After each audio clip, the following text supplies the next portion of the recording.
Chiefs Kingdom, welcome to the AP Breakdown, another edition of the show. I am Ron Kopp Jr. as usual. Oh, I'm popping all over the place on your screen. There we go. Just wanted to give the little title, little love. Hey, you're not seeing me from my usual location. If you haven't been following me on Twitter, I am at the Barstool HQ in Chicago right now, which is pretty crazy. Competing in Yak Idol for a chance to work for Barstool. Doesn't mean anything about my coverage for the Chiefs or Arrowhead Pride at all. But appreciate anyone following along for the journey in that respect. But this is all about Chiefs here. So you came to the right place if you're looking for breakdown of what happened in Dallas, that Thanksgiving Day game. I don't know about y'all. It completely ruined what is my favorite holiday. Like, that is truly my favorite holiday. I love Thanksgiving. It's family, it's football, it's food. And the fact that the Chiefs were the team that had to play on Thanksgiving, I thought it was going to be cool. I thought it was going to be a good thing. But instead, it turned out to be a very frustrating loss, in a season where they can't afford any more losses, especially after this one. This Texans game coming up is going to be huge.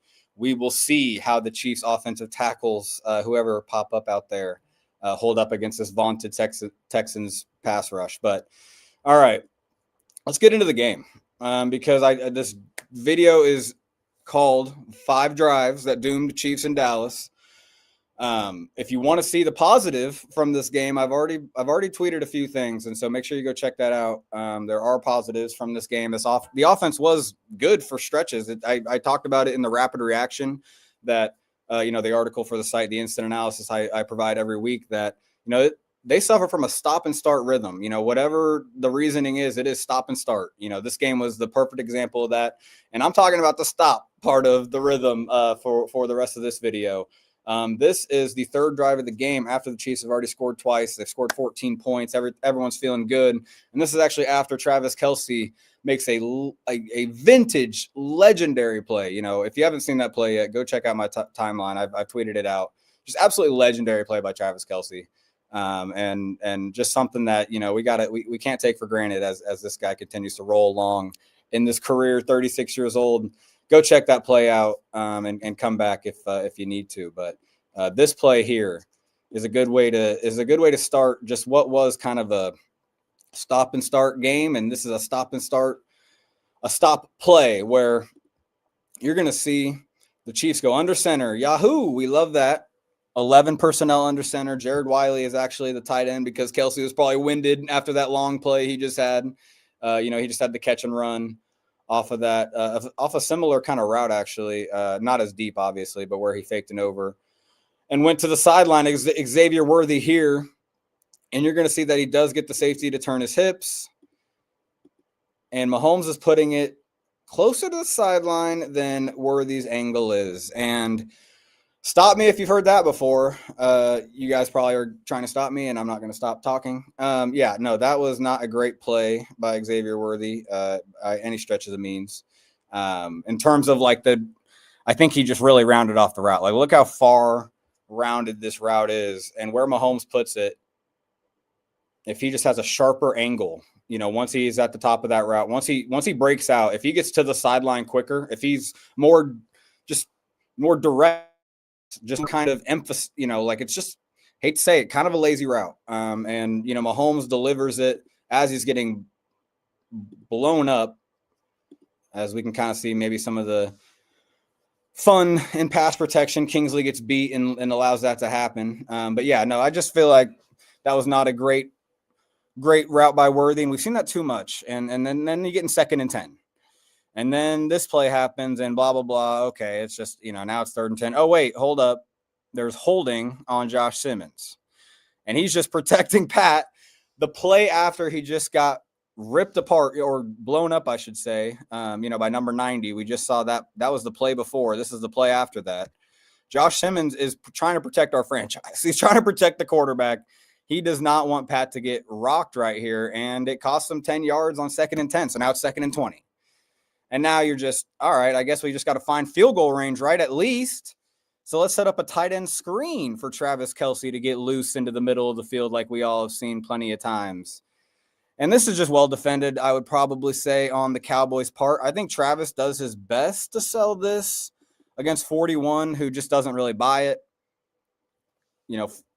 I would say Travis does a pretty good job of kind of, acting like he's blocking, pass protecting, and he makes a pretty quick little, turn. But I think 41 is also recognizing the flow of the play. And so he's right there. And that's where it's kind of tricky to, throw to a player that's, immediately blocking right off the line of, on a screenplay, I should say, throwing a screen to a player that's blocking immediately off the line of scrimmage. That guy's going to be attached to him. You have to really, hope that guy's flying downfield. And it is 2nd and 20, right, where you kind of do hope that edge rush kind of feels like they can pin their ears back and go downfield. Not here, 41's there. And Creed actually does a pretty good job of the guy actually manning up Kelsey because they do get man coverage here and a blitz. And so, against, that's the call. A screen is what you want right here, right? Like, if you're getting man coverage, if you're getting a blitz, the defensive backs are turned. Watch, everyone's backs turned. Look at the middle of the field. And they just can't get out there because 41 makes a nice play again. He just plays disciplined, maybe anticipating that he could have even maybe this is where the tendencies things come in with the Chiefs offense, where maybe it does feel like a tight end screen is their go-to call on a 2nd and 20 at times, right? Like, it does feel like that, and it can be frustrating until it pops, but that one doesn't pop. And you know what I should say? I think that was 1st and 20. Actually, let me make sure I get that right. Sorry, y'all, because now I have this. Oh, this is 2nd and 19. Yeah. Okay. So I had that all tripped up a little bit. But this is 2nd and 19. I had that as 2nd down. That was actually just 1st and 20. So again, 1st and 20, maybe not as tendency, to throw a tight end screen, but it doesn't work. Again, they got man coverage. They got what they wanted. This is 2nd and 19 though. And I want y'all to see the routes that are being run on this play. On 2nd and 19, where is Patrick Mahomes supposed to throw the ball to get anything that helps? I mean, on 2nd and 19, you don't just want 5 yards, then you're in 3rd and 14. Like, why are there not routes going to the intermediate part of the field? Anything deeper than short. They have 3 people out on a route, and none of them are past 5 yards, and all are tight covered. Like, that is where the play calling stuff can, what else do you say on this? What else do you say on a play like this where it's just Pat can't do anything else? And yes, you'd like him to find a way to not take a sack here. He loses 7 yards, then you're in 3rd and 26 and you're in no man's land because you need a field goal if you're going to be in this 2nd and 19 situation and basically not even try to get any more, an explosive play or any. If you're just going to try for a field goal, you might as well have a better play than this. You might as well run the freaking ball on 2nd and 19. If you're going to run a play like this, the next play is 3rd and 26. It's just a quick little screen to Rashee Rice. Only gets 10 yards. Guess what? At the Dallas 47-yard line, they punt it away. They can't even get into field goal range on that drive. That's just one. That's just one drive. We are just started, folks, because that was kind of how the rest of this game went. After those 2 touchdowns to start the game, this is the end of the first half. I'm going to pull it up for y'all. Again, it was a 2-minute drill, right? This is right after the 2-minute warning. They're starting their possession. We're going to get, let me make sure I got the right play. This is 2nd and 8. Correct? I'm looking at the play-by-play. So, again, 2-minute. This is past the 2-minute warning. I believe this is. I'm going to see if does he scramble out here or he get. Oh, this is the 1st and 10. Okay. I apologize, y'all. 1st and 10. And you need field goal at least with 50 seconds left on the clock. This is 50 seconds left. You're going to a position again where you have 14 points.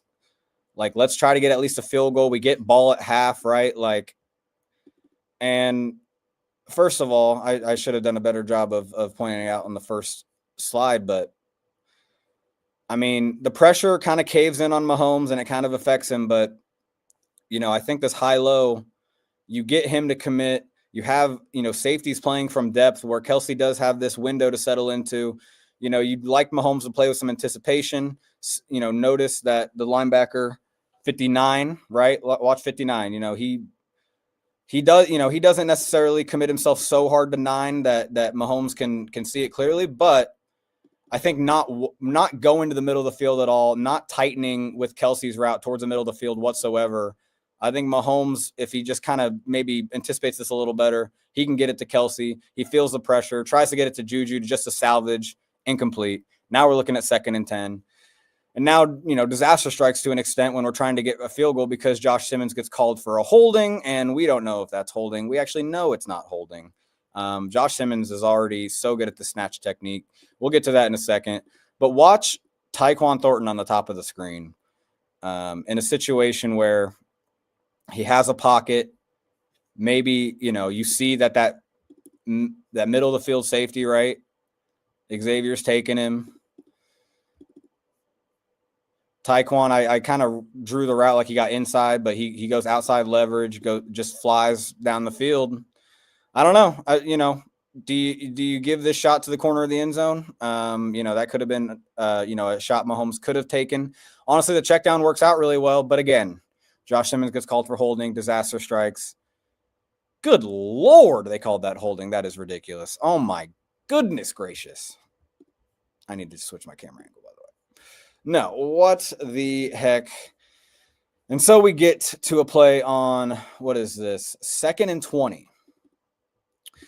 And you're going to see that the Chiefs kind of set this up well for Xavier to get space over the middle of the field. Travis Kelce is going to go on a route over the middle of the field, kind of take this defender. Watch him, again, middle of the field defenders. If you're going to throw over the middle, it's all about the hip turns, right? Once 59's turning his hips, you can throw right here, right away. 59 can't recover. And so Xavier Worthy does have a lane right here where maybe Mahomes gets to him, if not for pressure.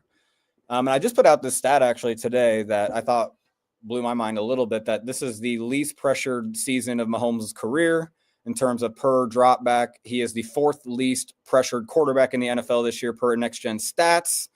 Per drop back, again, at the pressure rate.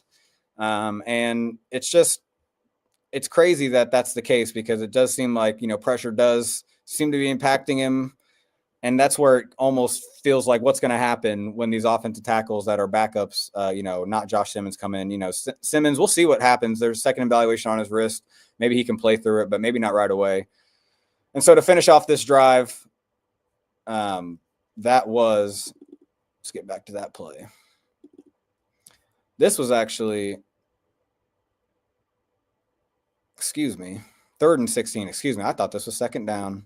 My notes are all over the place, guys, but appreciate you sticking with me, because I think you're learning something and seeing that this offense is generating things. I think it's just one thing or another. And I think when you listen to Andy Reid's Monday press conference, I actually kind of enjoyed it. It seemed like he kind of was a little more, just kind of not aggressive is not the right word at all. I'm trying to think of a better word, where he was just maybe a little more assertive about what's going on. Kind of just like, hey, like, we're here and there. It's just little plays here and there. I hated his tonsils quote. I don't like the tickling tonsils. I don't know what the hell that means.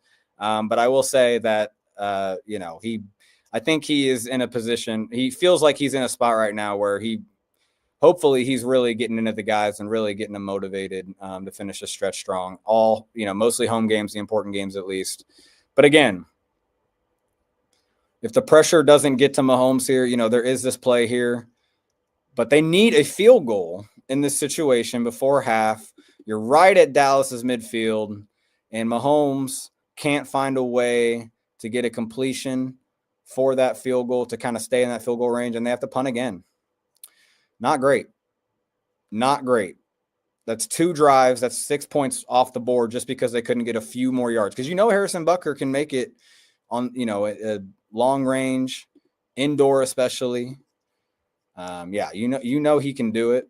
And so it was kind of discouraging to see 6 points not on the board. That could have been easy points. You expect this offense to get them in field goal position in those situations. All right, we're in the second half. And this is the offensive pass interference heard around the kingdom. No, that's way too dramatic for what this actually was. It really was go back to my first play I showed, you can say that Xavier, as dumb of a call as this is, because it does feel like the corner is just like he just lets Xavier run into him. Like, it's not like the corner is playing any sort of active, proactive football or defense. Like, he makes it look like a block. The corner does. However, finish her route, Xavier Worthy. Run through the route, run deep, sell the route, sell it. You have to in this situation anyway, because you don't want to be called for an OPI, even if it's less, even if it's more egregious than this maybe. But yeah, it kind of does look like a block at the end when you don't finish your route. And yes, you see the ball's in his hand. So maybe that's the selling point if you're Xavier Worthy. Maybe that's the excuse you're going back to Andy Reid. Like, hey, like I got contacted. When I turned from the contact, the ball was in Hollywood's hands.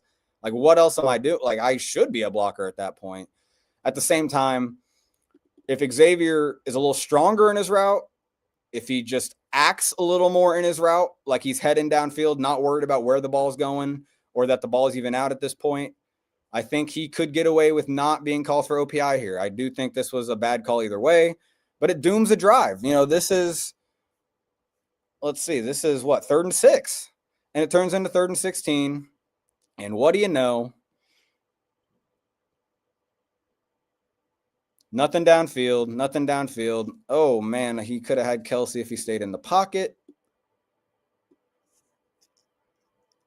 But there was not really a pocket to stay in, and so he checks down, hoping that he can get into field goal range. Pacheco, that is.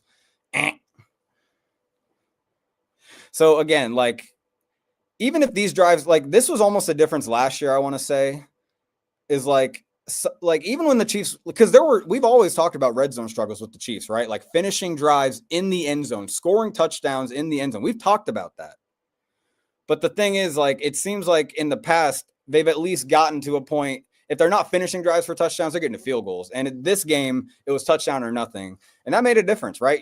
We just talked about 9 points off the board, where you're not asking that much more from the offense to get those 9 points.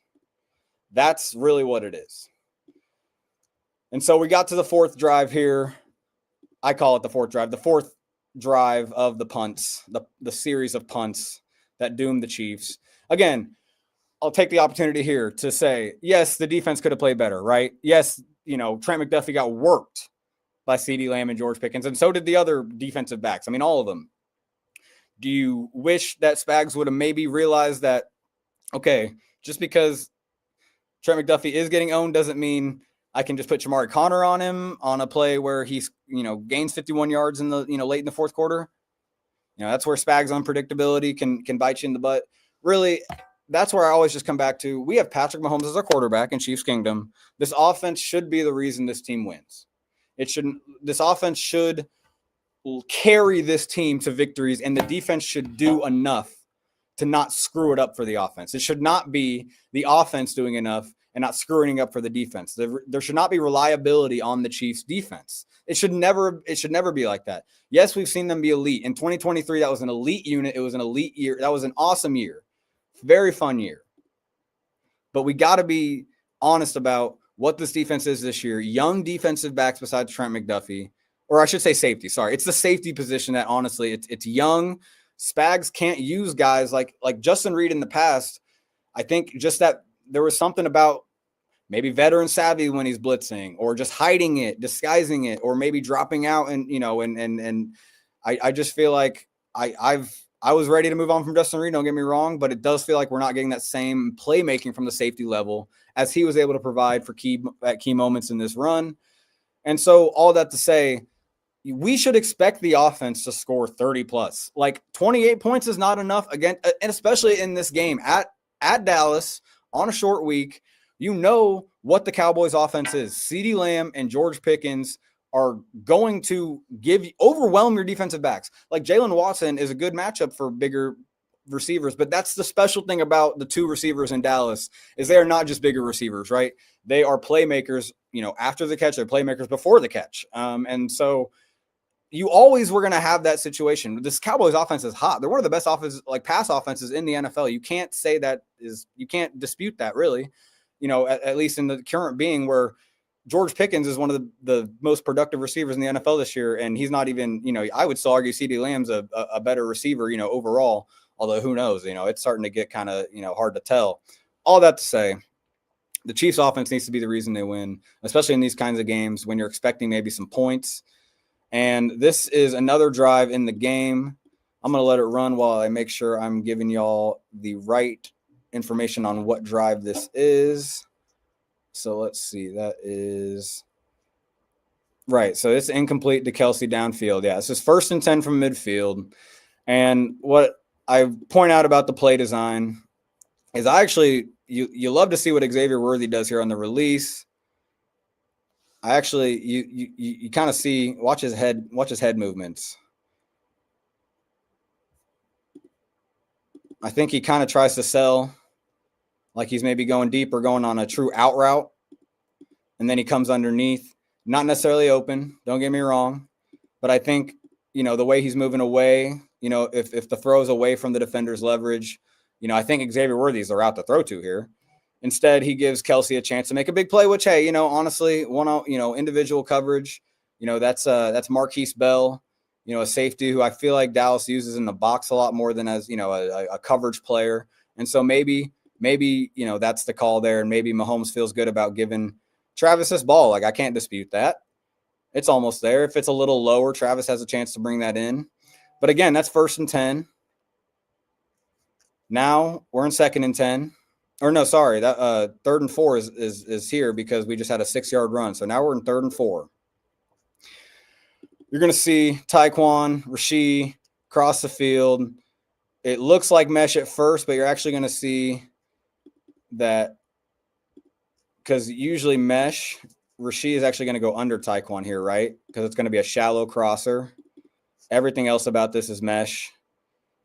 Travis, it might be an in-breaker, might be an out-breaker, but he's the guy, over the middle, kind of over the top. You got the wheel route over here, or the, kind of the swing into a wheel, if that's how it, plays out. Macheco plays it right here. He has to kind of settle. Mahomes, has Rasheed and just misses him. And that's where it's just frustrating because they are at the Dallas 44-yard line. They have already missed opportunity to score 9 points. And here are 12 more to go. If they just get 4 more yards and then stall out, Butker can kick a field goal. That is 12 points off the board. That is probably the difference in the game. I mean, obviously they lost by 3, but, the game flow, just keeping it closer than they did. At the end of the game, it was just a little too late. And I'm tired of feeling like that. It feels like we've these 1-score games this year feel like we're always backdooring into a 1-score game. Like how many, the Buffalo game, the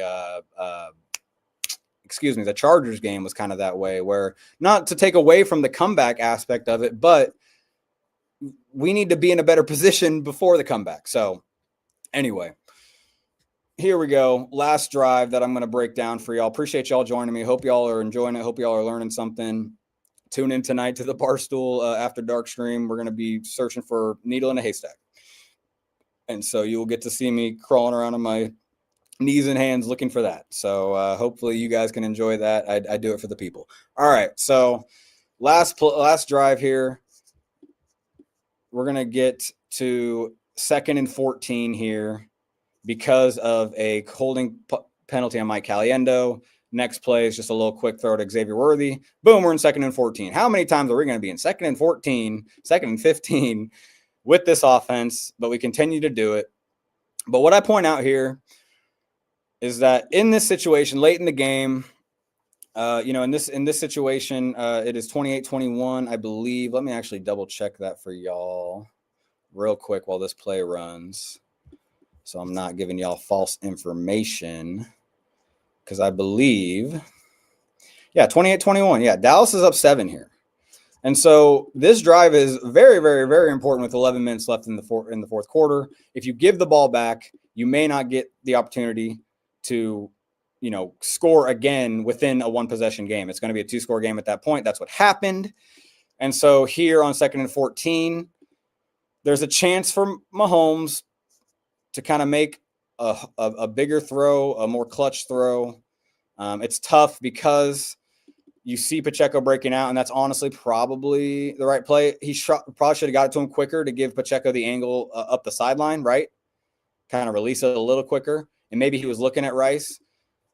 But why not give it to Rice on the sticks here either? And maybe this play coming up is about to be the reason why he didn't throw it to him. I say that tongue in cheek because we are about to see Rashee Rice drop a very important pass on 3rd and 8, where it is well set up. Although I will say I don't love how it ends up Travis and Rashee are in the same area. I think Travis is going a little, a little rogue here. And it doesn't necessarily disrupt anything. I think it would have disrupted the yak, right, if Rashee did catch this. Although it doesn't look like maybe he had the opportunity necessarily to. He was going to get tackled right there. So, yeah. So, maybe ignore that. You do see that Tyquan, there's a lot of field over there that, not necessarily saying that he should have thrown that, just showing you Tyquan doing his thing. Again, clearing out guys. Look at this guy. Look at 26. Completely abandoning the middle of the field. That might be the reason you have space over the middle of the field. Rice, obviously, this guy on the complete other side of the field has to close in hard on Rice to even contest this. And he drops it. And it's very frustrating because that's 3rd and 8. And it's not as you can't, I don't know, 4th and 8. It's hard to nitpick too much about not punting. I probably wouldn't have punted, given the situation, given your defense, knowing. I mean, I know, hey, I get it. Short field, you trust your punter to pin him, and you hope your defense can get a stop. So Andy knows what he's doing. I don't want this 4th down to go for it is not necessarily the egregious one to me. It's the fact that they couldn't convert on the 3rd and 8, which is very frustrating because this was super important. Mahomes double clutches it a little bit, maybe trying to see if Kelsey will come open. Then he realizes Rashee is pumping. Maybe even looking deep for Tyquan at first, right? Yeah, actually, I hadn't noticed that before. Look at this. So he is probably looking for Tyquan deep here first. He's kind of maybe thinking, should I trigger this? Should I trigger this? And then he comes back down. And you love to see that mentality from Mahomes, honestly. Like, that's what you want. Like, that play might have been there to Tyquan, but he made the right call because he saw Tyquan clear out 26. Really, that's probably what happened. He saw 26 clear out. It caught his eye, which means the middle of the field's wide open, Rashee, and he just doesn't catch it. And that's ball game. That is the ball game because Dallas took over. Dallas scored 3 more points, went up 31-21. And then the Chiefs put together, a last-minute drive. Hollywood Brown makes an awesome touchdown catch at the end, highlight reel play for him.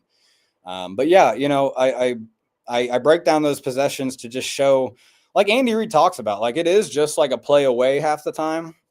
But, man, like they got to start stringing together these plays.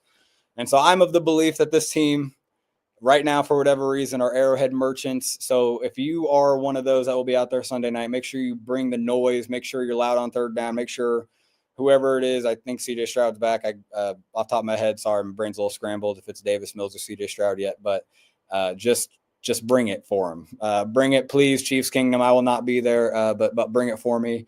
Appreciate y'all joining me. Make sure you follow the site for the latest news. Tomorrow, Wednesday, obviously first press conference of the week. We'll learn more about the injuries we have, right? Trey Smith didn't play last week. Will he play this week? That will be interesting to hear from Andy Reid about that.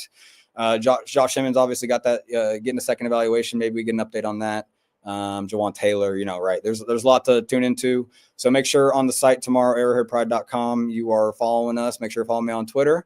And if you want to see me again, scrounge around for a needle in a haystack, join the After Dark Barstool stream here in a couple hours. All right, y'all. Go Chiefs. Peace.